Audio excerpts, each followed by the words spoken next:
I am really happy to introduce you all to two women who have been working so closely with Carole on this important initiative. First, I'd like to introduce co-founder of leanin.org and President Rachel Thomas. Rachel, come on out. And also, congratulations on everything you've done. Totally. And also, Professor Carole Robin, who's going to be your host this morning. Come on out, Professor. Thank you so much for doing this. Have fun. So we're thrilled that you're all here. And what we're going to do today is run you through kind of a taste of Lean In circles. So Dr. Carole Robin, she's going to take most of the presentation, and I am just going to quickly introduce you to Lean In. Cheryle's done such a great job at that I'll move through it pretty quickly. And then I'm going to talk a little bit more about circles and why we think peer groups are so incredibly powerful. And where is our team? Where's the Lean In team? So Cheryl's at a table right here, and I think they're going to scoot and join some of the other groups as well. And just a quick housekeeping note before I get started, you all have white envelopes on your tables. Don't open them. Please don't open them until we get to that point in the presentation. Thank you so much.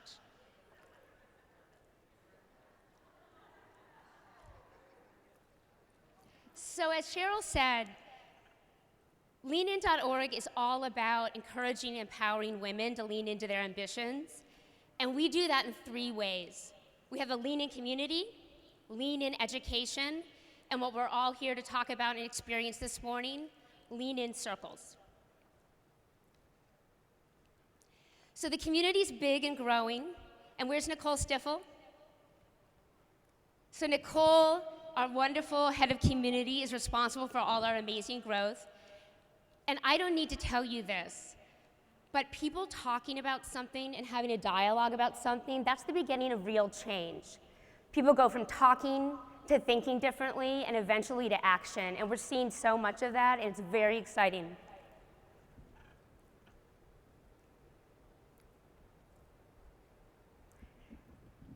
I also, since you're writers yourself, I want to let you know we have a new page on the website called News and Inspiration. There you will find content that we're custom developing to drive the conversation, much like you do yourselves. And you'll also find my favorite section, which is Things We Love. So Lean In education, as Carole mentioned, these are 4 to 20-minute lectures from experts from Stanford and other experts around the world. And they're on topics that are incredibly practical. The goal is to give you skills that you can take into your home life or your work life. So how to negotiate as a woman. I don't know who taught you to negotiate, but my dad is the first person who told me how to negotiate. And as you probably all know, if a man teaches you how to negotiate, you're actually not learning the right fundamentals. Where men can use language like I and deserve, we need to smile a bit more and use we. How to manage difficult conversations. So we have Fred Kaufman's video that's coming up in the next week or 2 on this very, very important topic, because I'm willing to bet there's not a person in the room who doesn't struggle with difficult conversations. And one of the things that's amazing, if you learn the basic skills and a way to approach a difficult conversation, women tend to be much better at this than men. And my personal favorite is how to use body language to make a good first impression. You probably imagine I spent a lot of time thinking about what I was going to say here this morning, and of course I did. But it really only accounts for 7% of how you assess me. You made a judgment on how confident I am the minute I walked on the stage, and it was 55% body language, and the rest is the intonation of my voice. These are the types of things you can learn on leanin.org, and I invite you to come and engage with our videos. And finally, what we're here to talk about today are our Lean In circles.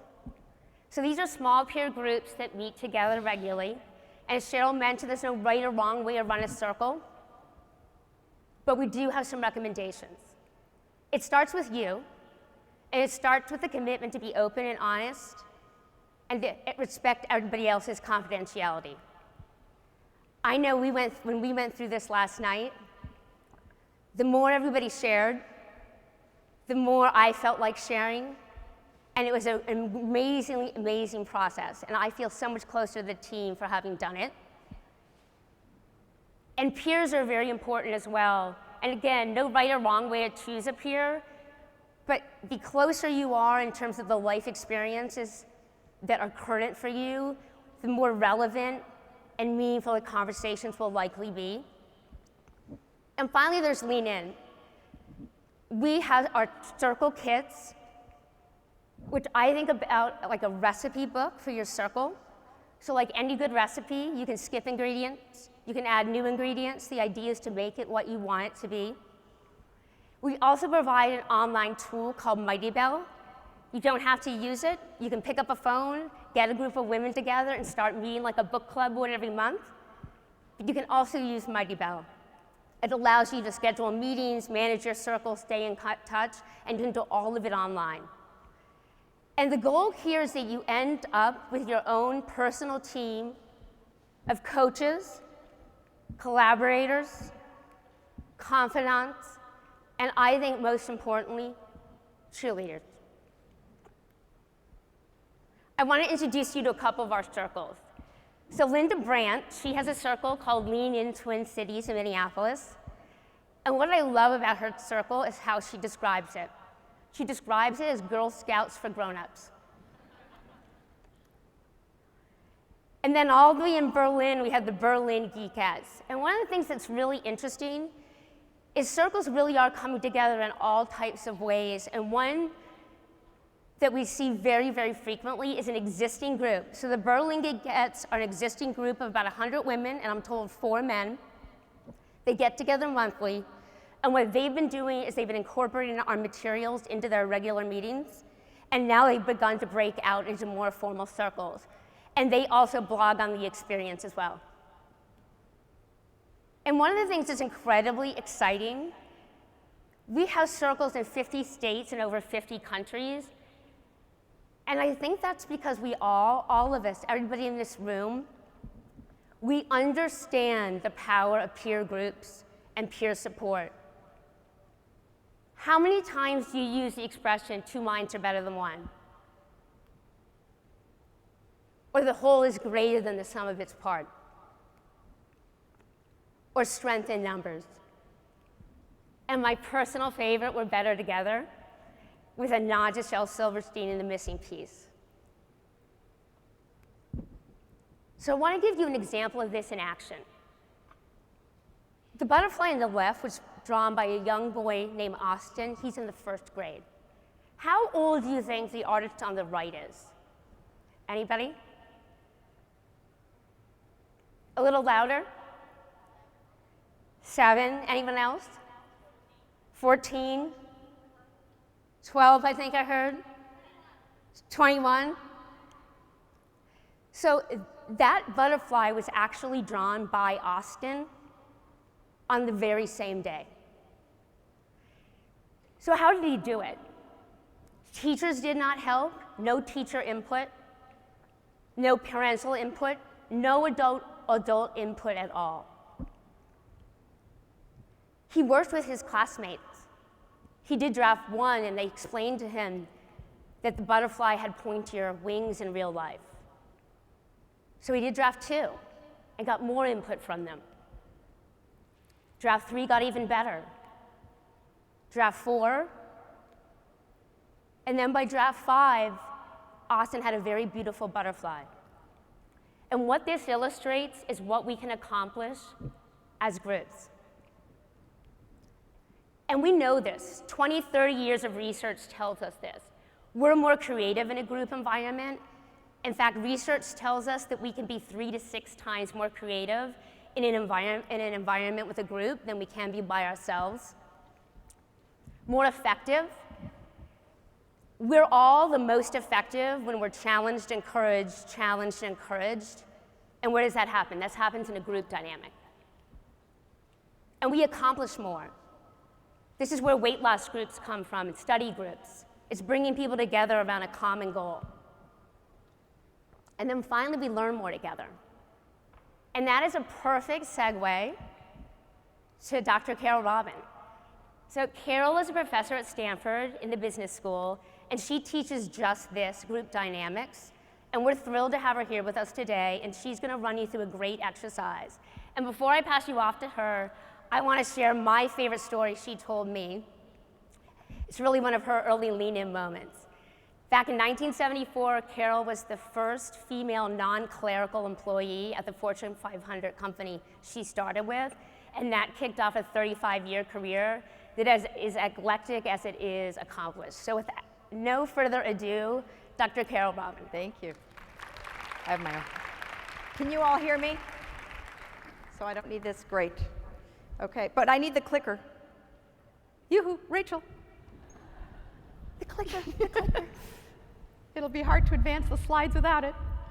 I'm delighted to be here, and let me just start by saying that I'm not going to stand here and lecture and talk at you. I think adults learn best by doing, and what we want to give you is a taste of what a circle experience might look like and feel like. And so before I launch into the activity that I'm going to have you do, I just want to build a little bit on what Rachel was just talking about, which is that in order for groups to work productive, as she said, groups have the potential to achieve a lot more than individuals can by themselves. But there's one critical set of things they need, and that is good norms. So the first norm that's important to a group that's going to work together and have the result be productive for all members is shared responsibility, i.e. you all have to be leaning in. You all have to feel equally invested in the outcome of the group's work. Second, you want to have, especially in a lean-in circle, a commitment to learning and growth, not just for yourself, but for the other members of your group. You also want to, especially when it comes to a group like lean-in circles, you want to experiment with disclosing and making yourself vulnerable. And that's because the kind of learning and growth that's going to happen in a circle is only going to happen if you're willing to push yourself outside your comfort zone a little bit. Say a little bit more about what's going on for you, ask for help, admit mistakes, share the joy of something terrific that's happened. All of those things tend to sometimes make us feel a little more vulnerable, and it's actually in that vulnerability that we learn the most. And in order for all that to happen, and Cheryl said it earlier, and Rachel just talked about it a little bit, and I'm going to talk about it again, confidentiality is really important. So I think the best way to think about confidentiality, especially in the context of what you're going to do here today, is the Vegas rule. That's what I always tell my students. You know, what goes on in Vegas stays in Vegas? So what your table today is Vegas. And it's fine for you to share anything you experienced, anything you said, anything you learned. Not okay for you to say what somebody who was at your table said or did or is going to do, et cetera, okay? So before we launch into our activities, I need for you to, at your table, agree to those 4 norms, yeah? Look at each other, shake your head. Okay, Vegas rules, okay, good, okay. So I want to start by giving you all a chance to find out who's at your table. So at your table, pair up and listen to all my instructions first, okay? And then you can start. And by the way, I'm going to give you very little time, and I'm going to move you through a number of different things. You're always going to think, why is she interrupting us now? So I'm going to apologize ahead of time. I'm going to do it to you quite a few times over the course of the next hour. This first one is a very simple activity. I want you to break into groups, into pairs. I want you to interview each other, and here's what I want you to find out from your partner. Obviously, what's their name? Where are they from? What do they blog about? Why do they blog? And why did you decide to stay for this breakout session as opposed to a different one? And what you're going to do with that information after you've collected it, you're going to only have 2 minutes each way to interview your partner, and your partner will interview you. And what you're going to do with that is then introduce your partner to the rest of the table. Okay? So this is what an example would look like. This is Nicole. Nicole, are you here? This is Nicole. She's from Colorado. She blogs about gardening because she loves to share her green thumb. She came to this session because she's curious about how to connect with other women in a more meaningful way. So that's kind of what an introduction will look like, okay? So this just summarizes what I just said. So those are your questions. 2 minutes each way, then a 1-minute introduction around the table, which means 10 minutes from now, I will say, okay, we're done, so manage your time, okay? That was the practice for the next activity we're going to do. The next activity we're going to do is going to be a little more complicated. So you all have an envelope on your table. Please don't open it yet. But if you do not have an envelope that has a number on it on your table, raise your hand. Okay, everybody has an envelope. Good. I'm going to tell you what's in the envelope. I'm going to tell you what we're going to do with the items that are in the envelope. Then you can open it, okay? So in your envelope is a packet which includes a set of cards that look like this. They say lean in on the front, and on the back they've got a set of questions. Now there are 2 kinds of cards that you can't tell the difference by looking at the front because they all just say lean in, like a deck of cards. But on the inside, I'm going to show you in a minute, they're different. One set of cards has questions on it. Another set of cards has something called a trump card. I'll explain that in a minute. The other thing that's in your envelope is a vocabulary of feelings. Now here's what we're going to do with this. The activity consists of you putting the question, first of all, distributing 2 trump cards per person, and then putting the question cards face down in the middle of the table. And what will happen is the first person who wants to start will pick up one of the cards, and it could be a card like the one shown here that says, what are you most proud of? And then that person will answer that question. Then the next person will either answer that question if they like that question, or they can pick up a new card. And as you go around the table, then there will be more and more past cards to choose from if you want to answer some of the prior ones, or you can always draw a new one, okay?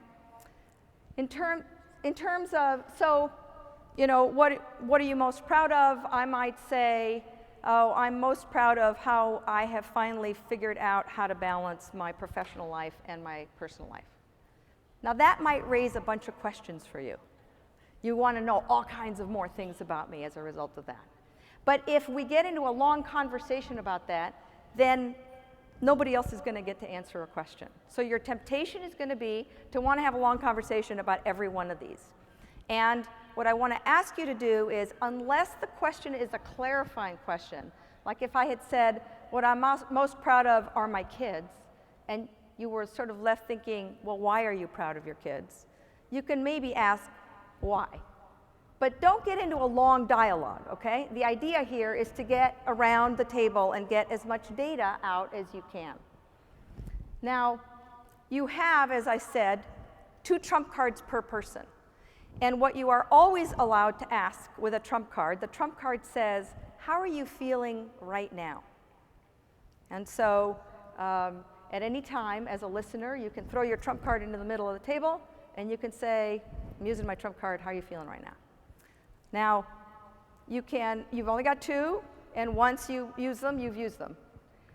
And as the person who's just answered the question, I have to respond with how I'm feeling right now. Now, we tend to be really bad at accessing our feelings. Women actually are much better at this than men, but still we're socialized, especially in professional settings, not to access them very easily, which is why we've provided you with a cheat sheet, a vocabulary of feelings. And so if you feel the need to consult it, go right ahead. Now, one of the things that I'm asking you to do here is I'm asking you to be vulnerable. And one of the things I believe is important for me to do as a teacher is never ask my students to do something that I wouldn't be willing to do. So it would have been a chip shot for me to answer the prior question because that was clearly on my slide, and obviously would have prepared my answer. But what I'm going to do now is I'm going to randomly pull one of these questions, and I'm going to even shuffle the cards. And then I'm going to answer it for you. This question asks, what brings out the best in you?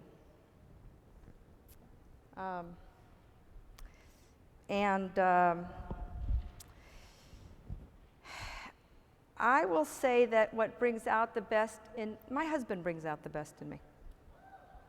And the reason he brings out the best in me is that he unequivocally believes in me. And I've not always believed in myself. And having somebody who I respect as much as I respect my husband believe in me has helped me lean in. So that would be my answer. Now we'll pretend for a moment that you all have a trump card that you can use right now. If you wanted to ask me how I was feeling right now, I would say that I'm feeling grateful for the applause and somewhat less nervous, because part of what's hard about sharing is I have no idea how what I've said has landed on anybody else. And so your willingness to let me know a little bit about how this landed with at least some of you helps me feel a little less nervous and grateful. So that's how this activity works, okay? Everybody get it? So again, I want to just tie what I was talking about with regard to norms to how we're going to do this activity, which is everybody plays. Nobody can pass. And confidentiality is key. The Vegas rule rules. And what we know from educational research is that it's impossible to learn anything new if you stay in your comfort zone. So if your normal thing to do is to be very minimalist and say very little, maybe you want to stretch a little bit outside your comfort zone and say a little bit more. If you're a little bit nervous, that's a good thing. It means you're learning. It means you're stretching. And so with that, those are that's the summary of the rules of the activity. And you've got about 25 minutes to do this activity. So as you go around, if you've used all the cards, then just start again with the card at the top and just keep going around for 25 minutes. Now you can open your envelopes. Okay, this next thing we're going to do is potentially sort of activity part 2, potentially holds the most learning for you. So I want to give you a chance to collectively now, as a table of 6, discuss these questions. The first one is, what helped you share and take risks to the extent that you did and disclose to the people at your table? And did anything get in your way? I need to go back one slide, please. Thank you. And did anything get in your way of sharing more? Or is there something that might have helped you share even more that might be good for other people at the table to know? So talk about that for maybe 5 or 10 minutes, then I'm going to add another question or two for you to continue to debrief this activity. Often it's in the debrief of an activity that we learn the most. So have a little conversation about this. Okay, so I want to layer another couple of questions on for you. If you're getting a lot out of these two, stay on them.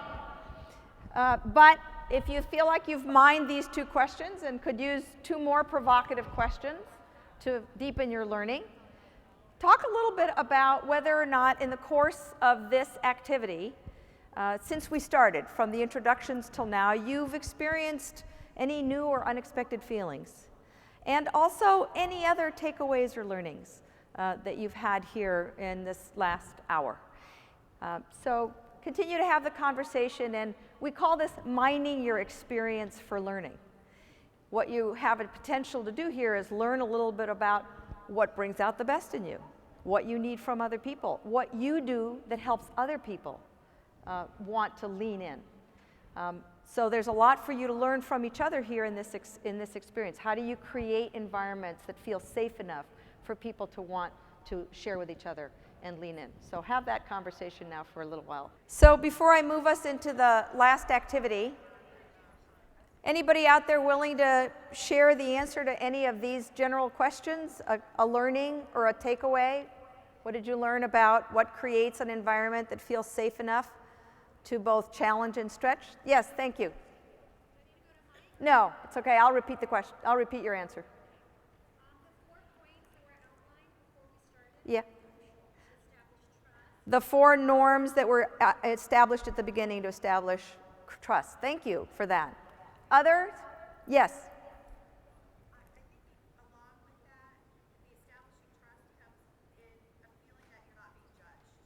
Along with establishing trust is a feeling that you're not being judged. What helped you not feel judged? Trust. Feeling that the women that I was sitting here with, I didn't feel that I was going to be judged, so I trusted them enough to share. Yeah. So by the way, one of the things we know from research is that disclosure begets disclosure. If I'm willing to tell you a little bit, you're willing to tell me a little bit, then I'm willing to tell you a little bit more. The closer I play my cards to the vest, the closer you'll play your cards to the vest. I also wondered whether your point about not feeling judged had to be with the responses that you get. If you share something and somebody barrages you with a 3rd-degree set of questions that make you think you might have to like somehow justify your answer, that's likely to help make you feel more judged than if somebody just accepts, walks at your side, or even says, wow, I can really relate to that. Yeah? Others? Other insights? Yes.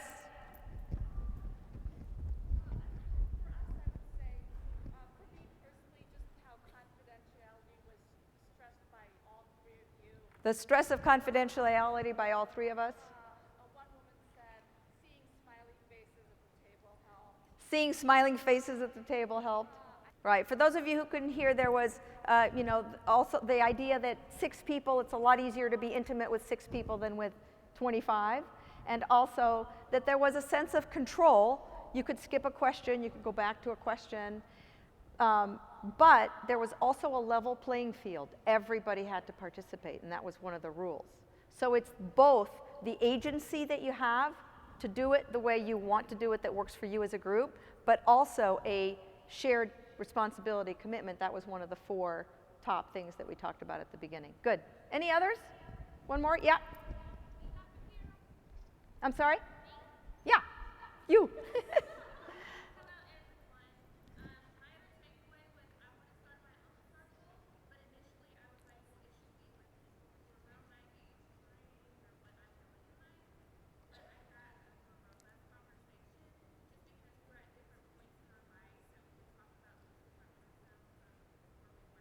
Cool.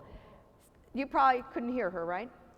So what she said was she'd originally thought about starting a circle with people her same age.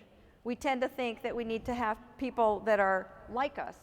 But one of the things that's powerful about groups and different perspectives is that if we create a group with people that are not like us, we'll have that much broader a set of views of the world to draw on. And so you learn something about the power of a group in having it be more diverse. Yeah, great. There was one more. So the point that, I'm sorry, what was your name? Julie? The point that Julie just made, which was that they had a 17-year-old and herself as a 44-year-old at the table, so they had the full, not the full range, but a range. I'd be way outside that range. But the other thing that she said was that, I don't think I'm going to do it justice. It was so beautifully said. That what united them, even though they're in such different places, is that they had a common goal. And that's something that I didn't talk about at the very beginning, but it's another thing that we know about successful teams and groups, which is that a common goal is what drives high performance. So to the extent that you have a shared value system or a common goal, your common goal could just be to support and challenge each other. That will also benefit you if you decide to create a circle. So with the time that we've got left, I'm going to ask you to do one last thing. And this is going to be challenging, but I know you're up for it. That's like the 3rd time I've done that, isn't it? Back one slide, please. So at your table, I want you to develop a 3-word closing and choose a spokesperson. And your spokesperson is going to have to be somebody who has a loud voice, because you're going to say it, hopefully, so that everybody can hear it. And an example of a 3-word close is, for example, inspired, closer, motivated. Those would be 3 words, okay? Or you can get clever and use a 3-word phrase, like hungry for more. Or maybe you're feeling ambivalent, uncertain but ready. So capture a 3-word closing statement from your table. It can be how you're feeling right now, what your takeaway is, what you hope to do. You've only got 5 minutes for it max, and let me tell you what you're going to do with it so that you know what's going to happen. Your spokesperson is going to stand up and yell the 3 words and sit back down. Everybody been to a football game or seen a football game? You know, you're familiar with a wave?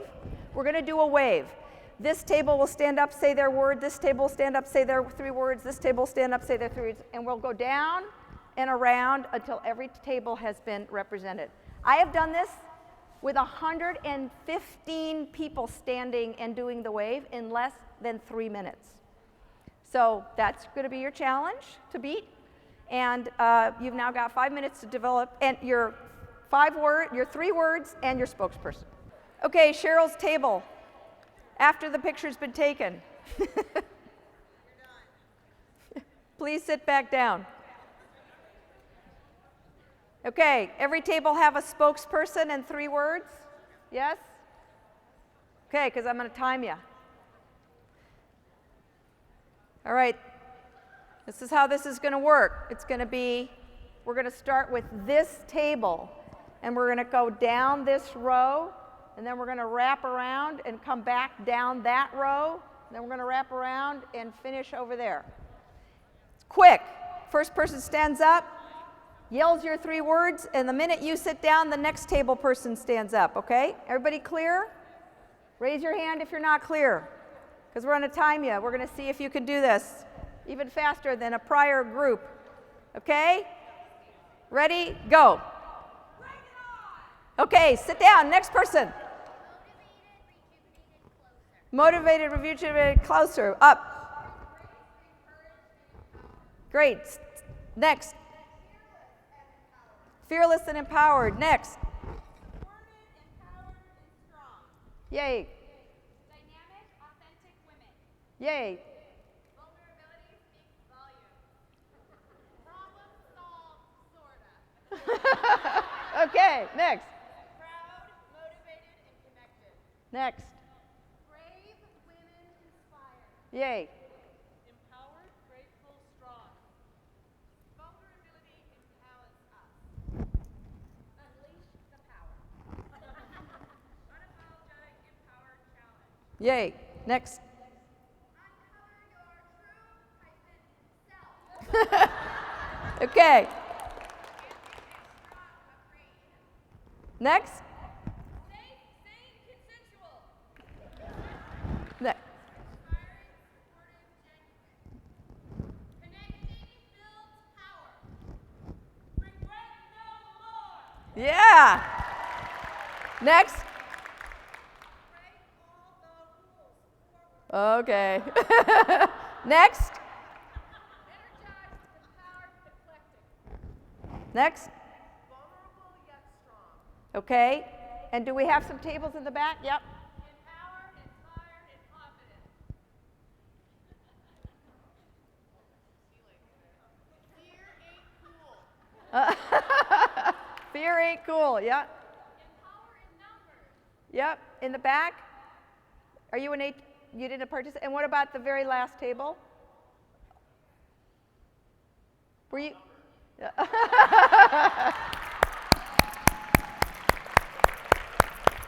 All right, that was well done. That was actually a minute and a half. Well done. So you've given yourselves a hand. Go out there and learn more and go to Lean in Circles Leanin.org circles, thank you very much.